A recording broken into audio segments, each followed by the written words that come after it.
Welcome to Crossdressing Stories. Here, we share personal stories, celebrate self-expression. If you're on your own journey or simply curious, you've found your community. Subscribe and join the conversation. My name is John Winters, and 18 years ago, I was born to be on a stage. At least, that's what I told myself. Here at Westlake Arts Academy, the hallways were my red carpet, and the cafeteria was my press conference. I didn't just walk, I made an entrance. I didn't just talk, I projected. In my senior year, I was the undisputed king of the drama department, the guy who could pull a standing ovation out of a monologue about watching paint dry. Just last month, I'd won the state's Young Theatrical Star Award for my role as a gritty, world-weary soldier in a war drama. I'd gone full method for that 1/8 canned beans for a week. Slept on the floor. Didn't shower for 3 days before the final performance to really get that authentic grime. The trophy sat on my dresser, gleaming under a small spotlight I'd rigged up myself. It was my golden god, a testament to my talent and, more importantly, my commitment. My confidence wasn't just high. It was stratospheric. I treated every compliment not as a gift, but as a long overdue debt being paid. I was good, and I knew it.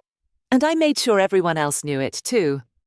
That's why, when the cast list for the final senior production was about to be decided, I wasn't nervous. I was expectant. The drama club meeting was held in the Black Box Theatre, the air thick with the familiar smell of sawdust, old velvet, and teenage anxiety.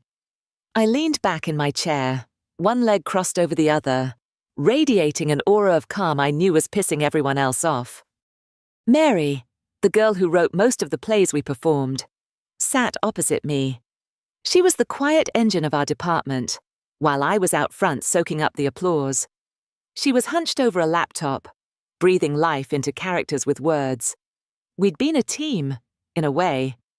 Since freshman year, I was her go-to leading man, the one who could make her dialogue sing. She was small, with mousy brown hair that was always falling into her eyes, and she had this habit of chewing on the end of her pen while she watched rehearsals, her gaze sharp and analytical. She saw everything. Today. However, she wasn't looking at her pen. She was looking directly at me. A tiny, almost invisible smile playing on her lips. It was the kind of smile that made me feel like I was a bug she was about to stick a pin through. "All right, everyone, settle down," said Mr. Turn Davison, our perpetually frazzled drama teacher. "Mary has finished the script for our final showcase. It's unconventional, but it's brilliant, and it requires a lead actor of immense talent and bravery." My chest puffed out. Unconventional, brilliant bravery. He was basically saying my name without saying my name. But it was Mary who spoke next, her voice soft but carrying across the room. "My new play," she announced, holding up a single, bound script. "Needs someone who is willing to completely sacrifice themselves for a role. Someone who can shed their ego, their pride, their entire identity for the sake of art." She paused, and her eyes locked onto mine. "You think you're up for it, John?" The whole room went quiet. It was a direct challenge. I let out a short, dismissive laugh. "Who do you think you're talking to?" "Mary. I was born for this. Give me a monster, a king, a beggar. I'll become him." "It's none of those," she said, that smile widening just a fraction. She stood up and walked over to me, the script held out like an offering. "Here." I took it from her. The title was printed in a bubbly, pink font.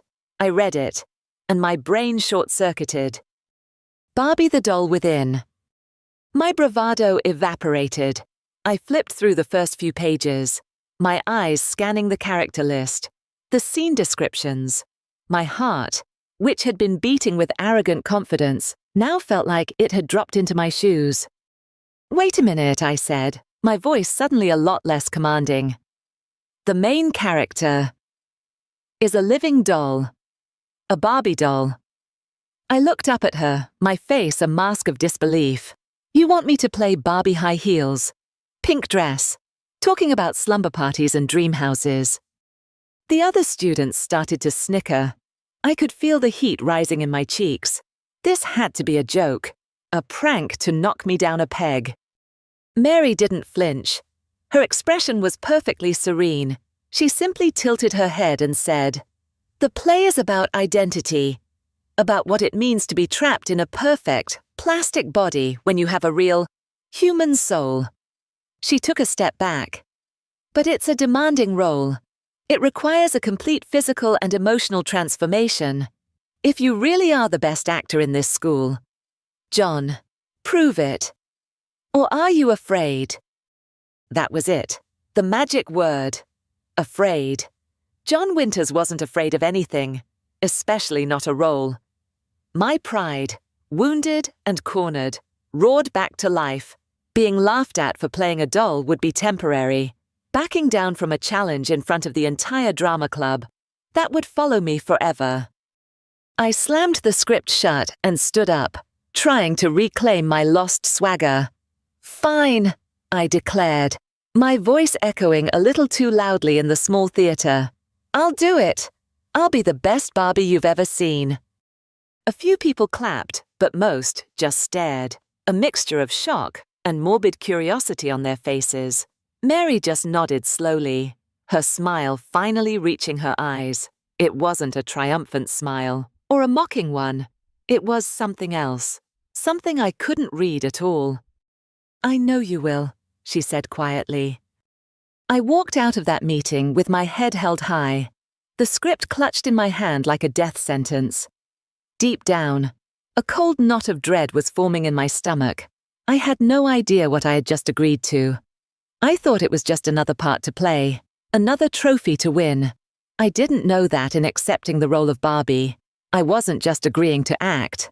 I was agreeing to be broken down and rebuilt into someone or something I couldn't possibly imagine. That decision, made out of pure, uncut ego, was about to change everything. The first rehearsal wasn't a rehearsal at all. It was an execution. Mary had texted me the night before costume room, 3 p.m. Be ready to meet Barbie. The message felt less like a reminder and more like a threat. I walked into the costume room, a chaotic wonderland of half-finished projects, racks of clothes from every historical period imaginable, and the faint, sweet smell of makeup powder and hot glue. Standing in the middle of the room were Mary and Miss Rachel, our school's costume designer.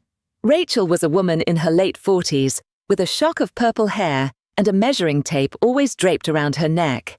She had a mischievous glint in her eye that told me she was going to enjoy this far too much.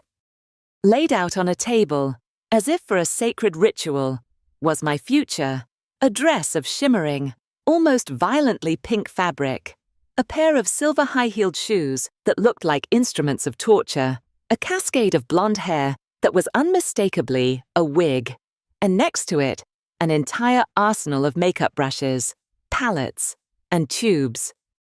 I swallowed hard. "You've got to be kidding me." Rachel just grinned.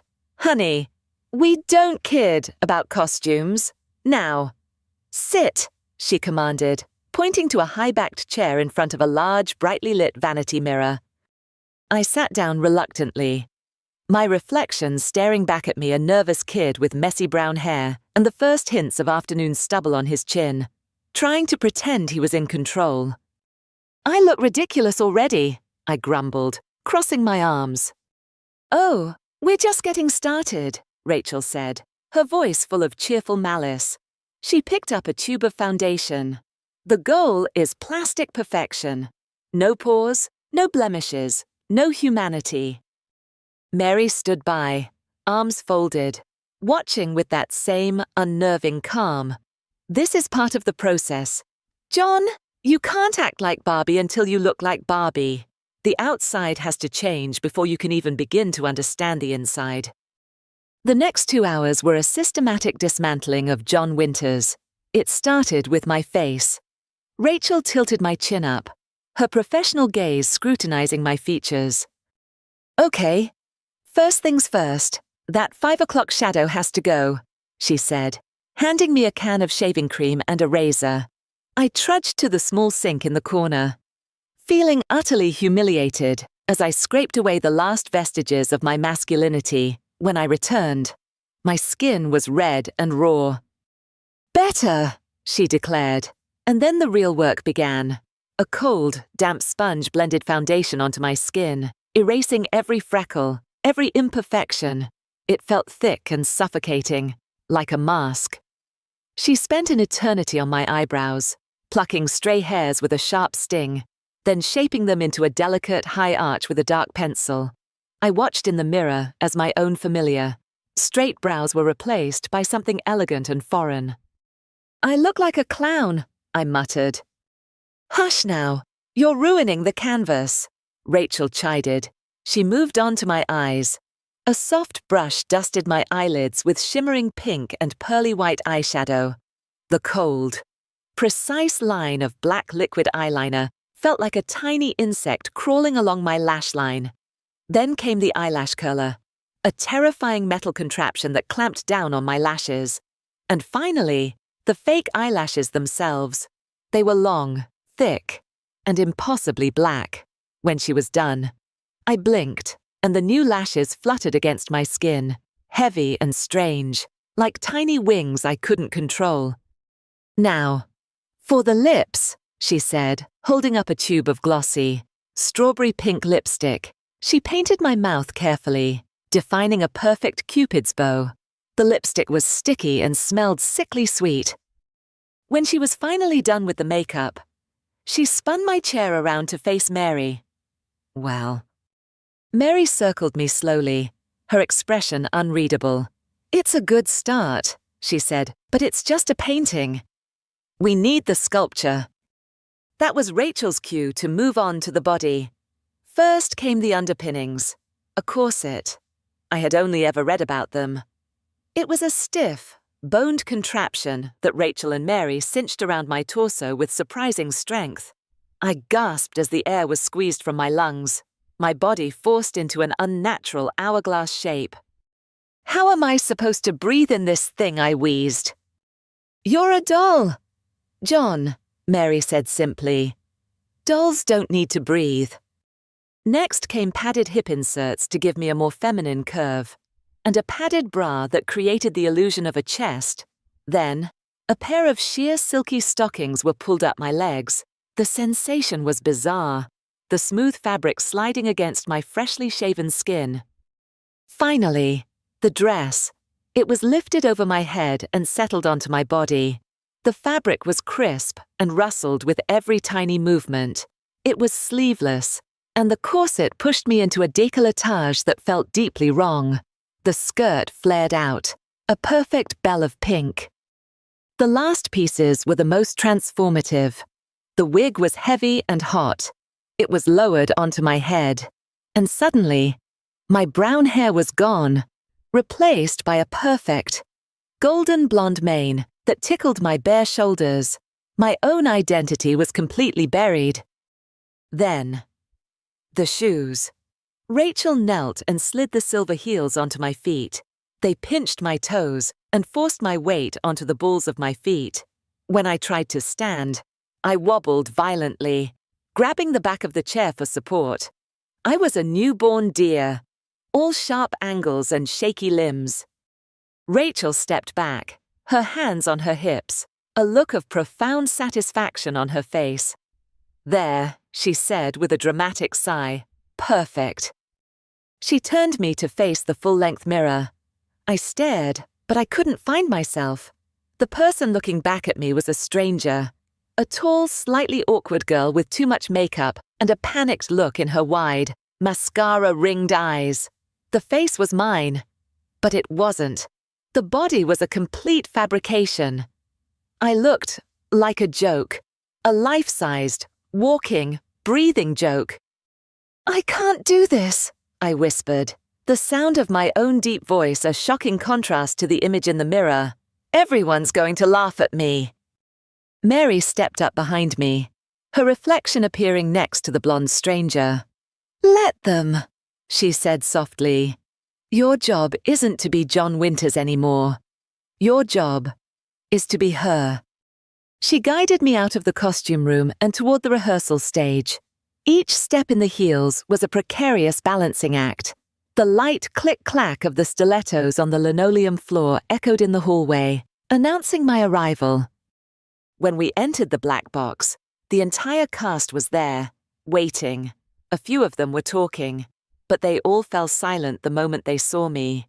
The silence was heavy, absolute. Then, a single snort of laughter broke the tension, and it was like a dam breaking. The room erupted in giggles, whistles, and outright laughter. "Whoa, Winters!" "Looking good," someone yelled. My face burned with a shame so hot, I thought the makeup might melt off. I froze, wanting nothing more than to run, to rip off the wig and the horrible dress. "No!" Mary's voice cut through the noise, sharp and clear. "Everyone, be quiet, now!" The laughter died down, replaced by a confused murmur. She walked a slow circle around me, her gaze taking in every detail. I stood there, pinned by her stare, feeling like a cheap mannequin in a store window. Then she stopped in front of me and looked at the rest of the cast. "He's not a joke," she said. Her voice filled with a strange intensity. "He's perfect. He looks amazing." Her eyes met mine, and in that moment, for the first time, the burning shame in my gut was joined by a new, completely foreign feeling. Her gaze wasn't pitying or mocking. It was appreciative, approving, even a flicker of something I couldn't name. Pride, confusion, validation shot through me. I didn't know whether to hide or stand up straighter.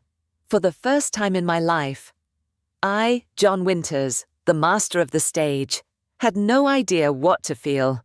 My face turned red under the layers of foundation, and I was pretty sure it wasn't just from the embarrassment anymore. The laughter eventually subsided, replaced by a stunned, awkward silence. Mary clapped her hands together. "All business.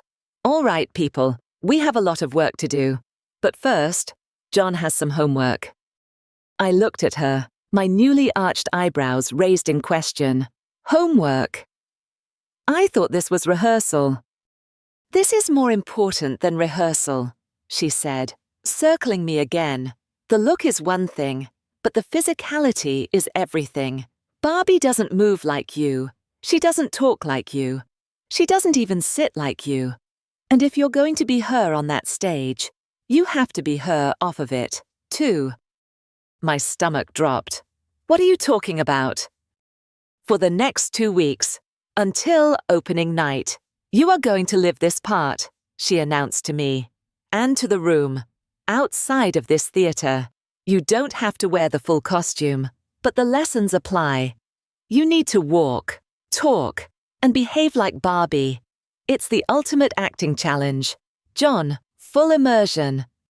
I stared at her, horrified. 2 weeks. "You're insane. I can't walk around school like this." I gestured vaguely at my own corseted, pink-clad body. "I'm not asking you to wear the dress to calculus," she said patiently. "But I am asking you to stop being John. John slouches. Barbie has perfect posture. John walks with his shoulders squared. Barbie glides. John talks from his chest. Barbie talks from her head." She tapped her temple. "You wanted to prove you were the best. This is how, my pride, that old, treacherous friend, was being expertly manipulated. The idea was mortifying, but the thought of admitting I couldn't do it was worse. The entire cast was watching, waiting to see if the great John Winters would crack. "Fine," I ground out through clenched teeth. "Challenge accepted." And so my re-education began. Mary became my personal Pygmalion, and I was her clumsy, begrudging statue. The first lesson was walking. after the rehearsal. She kept me behind. "Take off the heels for this part," she said. "We'll start with the basics." I gratefully kicked off the silver torture devices, my feet screaming in protest. "Okay, watch me," she said. She walked from one end of the stage to the other. Her walk was nothing special, just a normal girl's walk. But she pointed out the subtleties. Your center of gravity is in your chest. A woman's is lower, in her hips. You lead with your shoulders. You need to lead with your hips. Let them sway. Just a little. And your steps are too far apart. Shorten your stride. I tried to imitate her. It felt absurd. I felt like I was doing a parody of a runway model. My hips swinging awkwardly, my feet taking tiny, mincing steps. "No, no, no," she sighed. "You look like a cowboy with a limp. Relax. Let it be fluid." We spent an hour just walking back and forth across the stage. I was sweating through my foundation. It was more physically demanding than any stage combat I'd ever learned. The next day was posture and sitting. Dolls don't slouch. She reminded me for the 10th time. Imagine there's a string pulling the top of your head toward the ceiling. She'd sneak up behind me in the hallway or cafeteria and poke me sharply between the shoulder blades if she caught me hunching. "And when you sit," she instructed during a lunch break, as I started to sprawl into a chair, "you don't spread out. Knees together. Always. You can cross your ankles, but never your legs. It's more elegant." I spent the entire lunch period sitting ramrod straight. My knees clamped together so tightly my muscles ached. Feeling like an absolute idiot while my friends wolfed down their burgers. The hardest part was the voice. My voice was my instrument. It was a deep, resonant baritone that I was proud of. Mary, however, was not. She had me read Barbie's lines from the script. I just love slumber parties. "Kenny, do you think we'll have time for makeovers before the big dance?" I read, my voice dripping with sarcasm. She winced. "No, that sounds like a truck driver asking for directions. It's all wrong." She pulled out her phone and hit record. "Say it again." I did. She played it back for me. Hearing my deep voice saying those saccharine words was jarring. "Your voice is down here," she said, touching her chest. "Barbie's is up here." She touched her forehead. "It's lighter, more musical. It's breathier. Lift it from the back of your throat. Raise the pitch." "I can't." I whined. "I'll sound like a cartoon character." "Try," she insisted. I tried. The sound that came out was a strangled, high-pitched squeak. She burst out laughing, and for the first time in days, I saw a genuine, unguarded smile on her face. It was surprisingly pretty. "Okay, maybe not that high," she conceded, still giggling. "Just softer. Like this." She adopted the voice herself, a pitch-perfect, breathy tone. "Oh, Kenny. That's a wonderful idea." The accuracy was uncanny. I spent hours practicing in my room at night, trying to find that voice, my throat growing sore from the effort. I started talking to myself in the mirror, trying to make the high, soft voice sound natural. Slowly, painstakingly. My body began to betray me. Or maybe it was just adapting. My posture naturally straightened. I found myself automatically crossing my ankles when I sat down.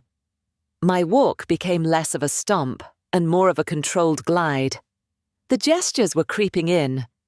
Too, a delicate flick of the wrist. A slight tilt of the head when listening. I was doing it without thinking.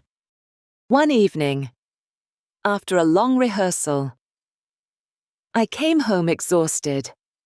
I was still in the full costume, too tired to even think about the complex process of taking it all off. I walked into my bedroom and caught my reflection in the large mirror on my closet door. The harsh overhead light was unforgiving. But the image it revealed was different. It wasn't just a boy in a dress anymore. The posture was right. The makeup, smudged from a long day, somehow looked more natural. The blonde hair was slightly messy, framing a face that was a strange and unsettling blend of male and female. I stood there for a long time, just looking. The person in the mirror tilted their head, and I felt my own head move in perfect sync. This creature of corsets and nylon, of powder and paint, was starting to feel less like a costume and more like a second skin. My own voice, my real voice, felt foreign in the quiet room as I whispered to the reflection. "Who are you?" The doll in the mirror didn't answer. She just stared back with my own confused, frightened eyes, and for the first time, I wasn't sure if I even knew the answer anymore. The play was starting to take shape. The scenes were coming together. The lines were memorized, and my movements as Barbie were becoming second nature. The initial awkwardness had melted away, replaced by a strange kind of grace I hadn't known my body was capable of. The cast had even stopped snickering.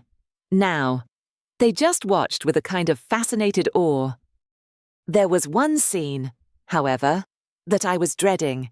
It was the romantic climax of the play. Barbie's love interest, Kenny, finally sees past her plastic exterior and tells her he loves her for the real person she is inside. It was cheesy, but it was the emotional core of the story. The problem was, we hadn't cast a Kenny yet. So, for rehearsals, Mary was reading his lines, standing in as my scene partner. We were on the dimly lit stage, just the two of us. The rest of the cast had been dismissed. Mary wanted to run the scene privately to work on the emotional beats. I was in full Barbie regalia, a shimmering blue gown for this scene.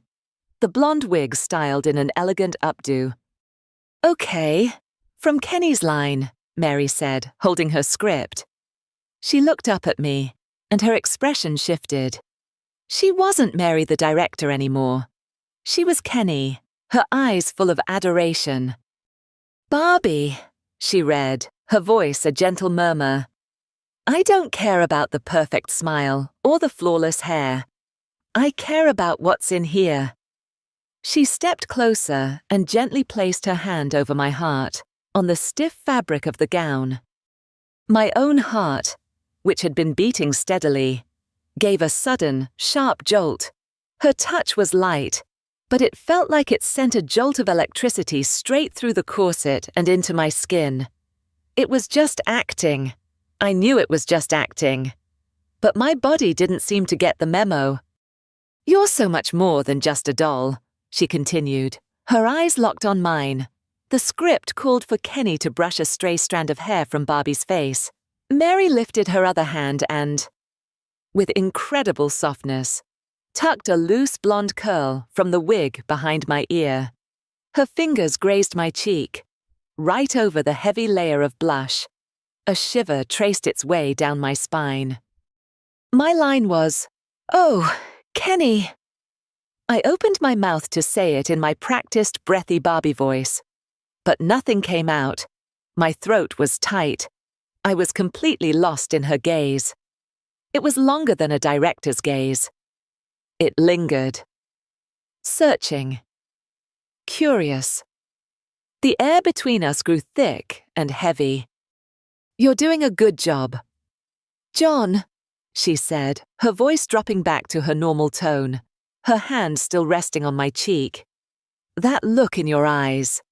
It's very convincing." She paused, her thumb stroking my skin almost imperceptibly. "Or are you actually feeling it?"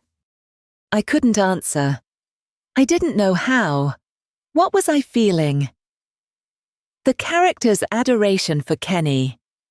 Or was it me, John, reacting to her? To Mary? The lines were blurring, the boundary between the stage and reality dissolving into a confusing haze. My heart was hammering against the inside of the corset, a frantic bird trapped in a cage. Was it embarrassment? Was it performance anxiety? Or was it something else entirely? She finally pulled her hand away, and the spell was broken. Let's take a break, she said, her own voice a little shaky. She quickly walked off the stage, leaving me standing alone under the dim lights. That night, I couldn't shake the feeling of her touch. After I got home, I went through the long process of de-Barbification. I peeled off the sticky eyelashes, wiped away the foundation, and took off the restrictive dress. But for some reason, I left the makeup on my eyes and cheeks. I took off the lipstick, but left the subtle blush and the dark eyeliner. I sat at my desk, my reflection a ghostly, androgynous figure in the dark window pane. I opened my journal, something I hadn't written in for months. I needed to untangle the knot of confusion in my chest. My pen hovered over the page for a long time before I finally wrote. Tonight, in rehearsal, Mary touched my face. She was playing Kenny. I was playing Barbie. It was just a scene, but it didn't feel like it. When she touched me, I didn't feel embarrassed. I didn't feel ashamed. I felt warm. It was nice. I stared at the word, nice. It was such a simple, inadequate word for the tidal wave of emotions I was experiencing. It was terrifying. I was supposed to hate this. I was supposed to be counting the seconds until I could go back to being John Winters, a regular guy. But here I was, admitting that a part of it felt good. A strange curiosity began to bloom in the place where my anger and humiliation used to be. I started paying more attention to the transformation process.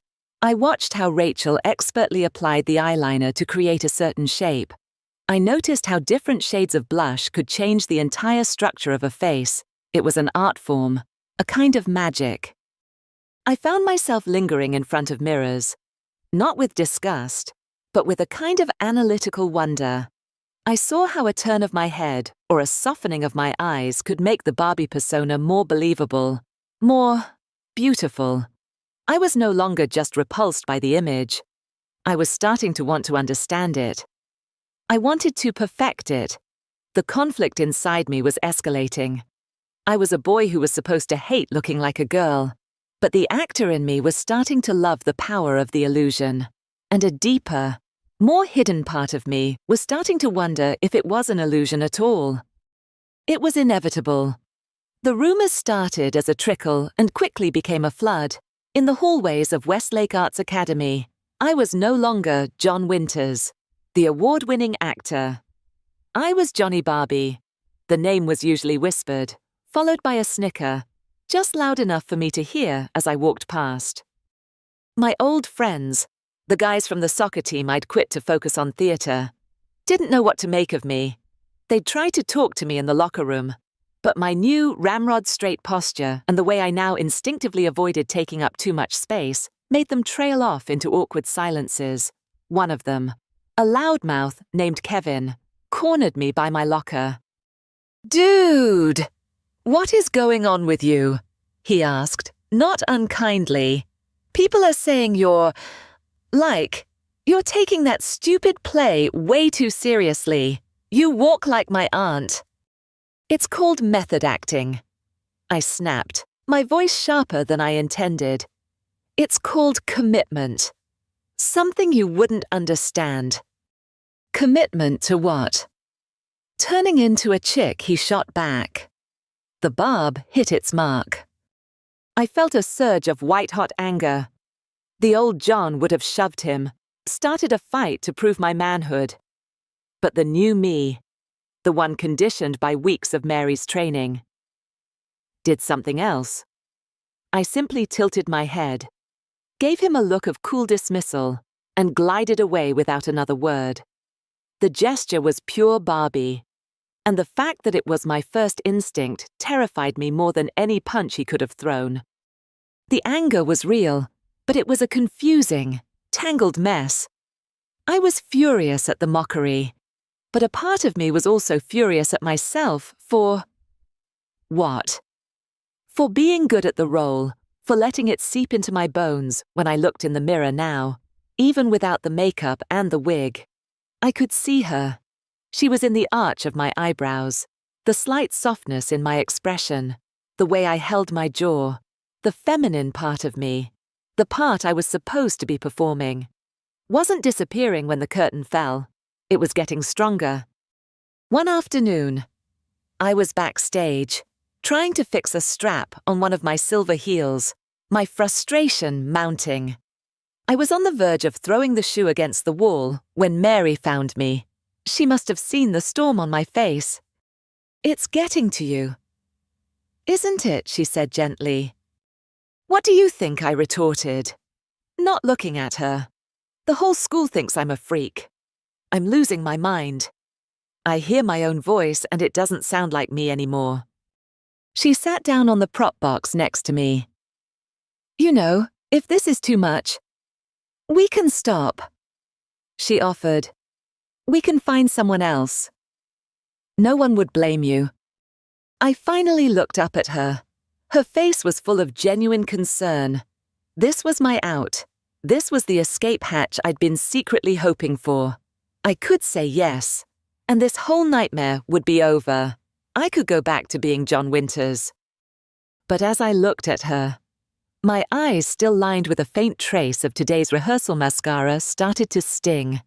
The thought of quitting felt like a profound failure, not just as an actor, but as something else. It felt like I would be abandoning a part of myself I was just starting to discover. "No," I said, my voice barely a whisper, but firm. "I'm not a quitter. I want to see this through to the end." Mary's expression softened. "Okay, John," she said, and there was a deep well of respect in her voice. "Okay." That conversation was a turning point. If I was going to do this, I was going to do it all the way. My practice became more intense, more private. I started experimenting with the makeup at home, not just for rehearsal, but for myself. I bought my own cheap makeup kit and sat in my locked bedroom for hours, practicing. I learned how to blend eyeshadow perfectly, how to create a flawless contour that sharpened my cheekbones, how to apply lipstick without smudging. The gestures that had felt so alien were now mine. I'd catch myself laughing, and it would come out not as a deep chuckle, but as a light, musical giggle, and I wouldn't even realize it until after the sound had left my lips. One night, after meticulously applying a full face of makeup, I put on the wig and one of the rehearsal dresses. I stood in front of my mirror, and I didn't see a boy in a costume. I saw a young woman. She was beautiful, and she was me. The thought hit me with the force of a physical blow. I am beautiful. And that scared me more than anything else. To be John Winters, the handsome, confident actor, was one thing. That was a comfortable, socially acceptable kind of attractive. But to find beauty in this forbidden, feminine reflection, it felt dangerous. It felt like a betrayal of everything I was supposed to be. I was losing the war. John Winters was fading, and Barbie, this creation of paint and plastic and posture, was taking over. I was terrified of her, but I was also captivated by her. The crisis wasn't about what others thought of me anymore. It was about which person in the mirror was the real one. The air backstage was electric, a thick soup of hairspray, sweat, and raw nerves. I sat at my designated vanity, the mirror framed by bright, hot bulbs. My transformation was nearly complete. This time, I had done most of the makeup myself. My hands, once clumsy and unsure, moved with a practiced confidence, blending, shading, and defining. The face staring back at me was Barbie's. My own features were just a faint memory beneath the flawless facade. Tonight was the night. Opening night. The culmination of weeks of torment, confusion, and discovery. The little black box theater was sold out. Every seat was filled with students, teachers, parents, They were all out there, waiting to see if John Winters would fall flat on his face, or if he would pull off the impossible. Rachel came over and gently placed the heavy blonde wig on my head, securing it with pins. The weight of it settled on me, a familiar crown. She cinched the corset of my opening scene dress, the iconic, shimmering pink one, and for once, the tightness didn't feel like a restriction. It felt like armor. "You ready for this, kid?" she asked, her voice soft. I looked at my reflection, Barbie's eyes, which were my eyes, looked back, sparkling with a mixture of terror and exhilaration. I gave a small, confident nod. "She is." Mary found me just before my cue. She didn't say much. She just looked at me, her gaze intense, and squeezed my hand. "Break a leg." "John," she whispered. Then she corrected herself. "Break a leg." "Barbie." The house lights dimmed. A hush fell over the audience. The stage lights came up, bright and warm. I took a deep, shallow breath, the only kind the corset would allow, and I walked out onto the stage. The first sound I heard was a collective, sharp intake of breath from the audience. It was followed by a ripple of murmurs. I didn't let it faze me. I wasn't John anymore. John would have been rattled. Barbie simply found her light, struck her pose, and delivered her first line, her voice the perfect pitch of airy, sweet music. Oh, what a perfectly wonderful day to be alive. There was no trace of John Winters left. My movements were fluid, my gestures delicate. The weeks of relentless practice had paid off. I wasn't acting like a doll. I simply was one. The audience, which had come expecting to see a boy in a dress, was completely silent. They were captivated. They were watching a character come to life. The play flew by in a blur of light and color and emotion. The scenes with Mary's stand-in for Kenny felt charged and real. The comedic moments landed perfectly. My tinkling, practiced laugh drawing genuine laughter from the crowd. Then came the final, climactic scene, the one Mary had written as the soul of the play. In it, Barbie is alone in her dream house. She stands before a large, ornate mirror, the only prop on stage. She's supposed to be questioning her own existence. I walked to the center of the stage and stared out, not at the audience, but at my own faint reflection in the imaginary glass. The words I was about to speak were Mary's, but they felt like they had been pulled directly from my own journal, from the deepest, most terrified corners of my mind. The theater was so quiet, I could hear the hum of the lights. They look at me, and they see perfection. I began, my Barbie voice trembling with a fragile, human emotion, plastic skin that never wrinkles, a smile that's always painted on, hair that's never out of place. I reached up and touched my own cheek, but when I look, I see the cracks. I see the girl they all want me to be. My voice started to break, the carefully constructed pitch wavering. But if I'm not the smile, and I'm not the hair, and I'm not the dress, if I am not me, then who am I? The question hung in the air, echoing in the silent theater. It wasn't a line from a script anymore. It was a raw, desperate plea from my own soul. I was John. I was Barbie. I was both and neither. And in that moment, under the hot glare of the stage lights, I had never felt more lost or more completely, utterly myself. A single, mascara-laced tear escaped and traced a path through my blush. The lights faded to black. For a second, there was absolute silence. Then, the silence was shattered by a single person clapping. Then another, and another, until the entire theater erupted in a thunderous, roaring wave of applause that washed over me in the darkness. When the lights came up for the curtain call, the entire audience was on their feet. I stood there, blinking against the brightness, the applause of physical force. As the cast took their bows, Mary ran onto the stage from the wings. She didn't wait.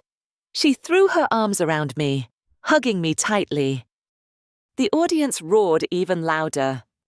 "You did it," she whispered in my ear, her voice thick with emotion. "You were incredible. My Barbie." I let out a sound that was half a laugh and half a sob. My eyes were swimming, the perfect makeup finally giving way to the messy, real emotions underneath. The mascara was definitely running now, but I didn't care. In that moment, I realized something profound. I hadn't just been playing Barbie.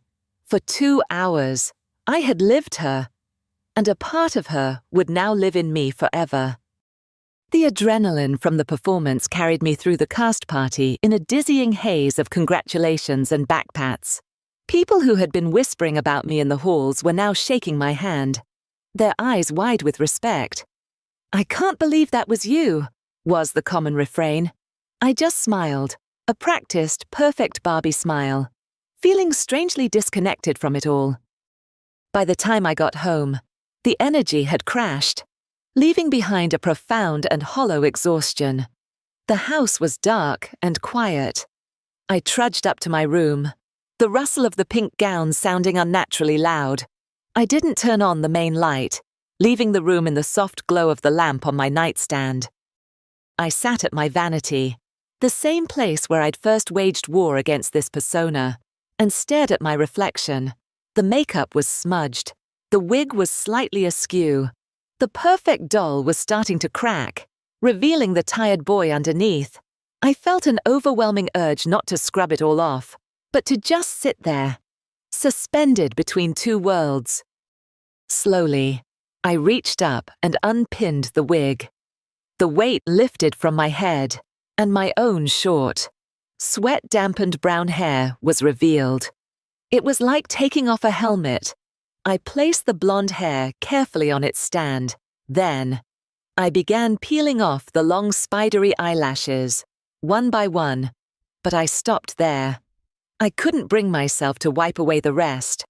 The blush and the eyeliner felt like a part of my skin now. The door to my room creaked open. It was my younger sister, Lucy. She was 14, at that age where she was equal parts annoying and surprisingly perceptive. She stood in the doorway, her robe cinched tight, looking at me with wide, curious eyes. She'd been at the show. Of course. She didn't say anything for a long moment, just took in the sight of her big brother in a ball gown with a half-made-up face. I braced myself for a joke, for some sarcastic comment. Instead, her voice was soft, almost shy. "Wow." She breathed. "Mom was right. You were amazing." She took a few steps into the room. You actually look beautiful. John." The word hung in the air between us. Not funny, not weird. Beautiful. Coming from my friends or teachers, it felt like a compliment on my acting. Coming from my little sister, who saw me every day in my grossest, most authentic state, it felt like truth. A lump formed in my throat. I tried to make a joke of it. To deflect. "Yeah. Well, it takes a lot of work to look this good," I said, attempting a light-hearted laugh. But my voice cracked with emotion. Lucy didn't laugh. She came closer and stood behind me. Looking at our reflections in the mirror, she reached out and gently touched the puffy sleeve of my dress. "Is it weird," she asked, "dressing up like this?" I thought for a moment. Wanting to give her a real answer, it was at first. I admitted, my voice low, it was the scariest thing I've ever done. But tonight, on stage, I don't know. It felt right. I looked at our reflections, the tired boy in the glamorous dress and the young girl in the fuzzy bathrobe. I'm just trying to figure out who I am. I guess. The confession felt momentous. like I was saying it aloud for the first time. Lucy's expression in the mirror was incredibly soft. She wrapped her arms around my shoulders from behind, resting her chin on the hard shell of the corseted dress. Her hug was warm and real against the artificial perfection of the costume. "Well," she said, her voice muffled against the fabric, "whether you're John or you're Barbie, you're still my big brother, and I still love you." That was it. That was the permission I didn't even know I needed. The simple, unconditional acceptance from my sister broke through the last of my defenses. The tears I'd been holding back since the curtain fell finally came. They weren't tears of shame or confusion anymore. They were tears of pure, unadulterated relief. I sat there, in my pink dress and smudged eyeliner, and cried, not because I was afraid of losing myself, but because, for the very first time, I felt like I had finally, truly been found.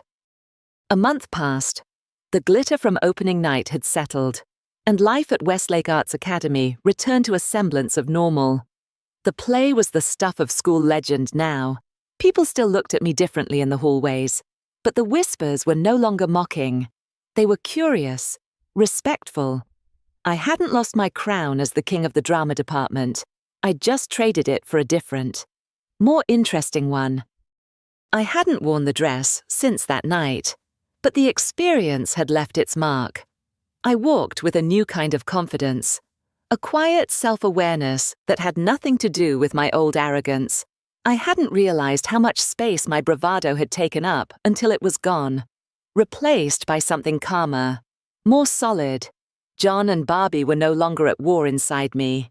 They had reached a tentative peace. One afternoon, Mary asked to meet me in the empty black box theatre. The stage was bare, stripped of the Dreamhouse set, and the air was still and quiet. She was sitting in the front row, a new script resting in her lap. "Hey," I said, sitting down next to her, leaving an empty seat between us. "Hey," she replied, a small, genuine smile on her face. "I wanted you to be the first to see this. It's my new play." She handed me the script. The title was simple, written in a clean black font, "The Mirror of Me." My heart gave a little skip. I opened it and read the character description for the lead. A young man named Alex. A boy standing at a crossroads, learning to embrace all the different, conflicting parts of himself. He is neither one thing nor the other. He is simply himself. I looked up at her, my throat feeling a little tight. "Mary, this is..." "It's for you," she said quietly, confirming what I already knew. I was inspired. Watching you go through all of that, watching you fight it, and then finally embrace it. It was the bravest thing I've ever seen an actor do. We sat in silence for a moment, the weight of her words settling comfortably between us. The whole wild journey had started with her, with a challenge born out of some strange mix of professional respect and personal provocation. Now, it was ending here, with an offering. A story that wasn't about a doll, but about a real person. I looked down at the script, then back at her, a playful grin spreading across my face. "So," I said, trying to keep my tone light, "I'm guessing I won't have to dress up for this one." Mary laughed, a real unguarded sound that echoed in the empty theatre. No corsets or heels required this time. She promised. Then her expression grew softer, a little mischievous. "But, just in case you ever wanted to, I had Rachel save the pink dress. It's in storage." I laughed with her. The idea, which would have sent me into a spiral of panic a few months ago, now just felt sweet. It was a part of my story, a part of our story. A shared secret language of pink fabric and blonde wigs. In the dim, dusty light of the theatre, looking at the friend who had inadvertently pushed me toward the most important discovery of my life, I felt a profound sense of peace. The loud, insecure boy who had accepted that Dare was gone. The terrified, beautiful doll from the stage had taken her final bow, and what was left was just me, John. A person who understood that identity wasn't a fixed point, but a constantly shifting reflection, and for the first time, I wasn't afraid to look in the mirror and see who was looking back. The curtain had fallen on Barbie, but my own show was just beginning.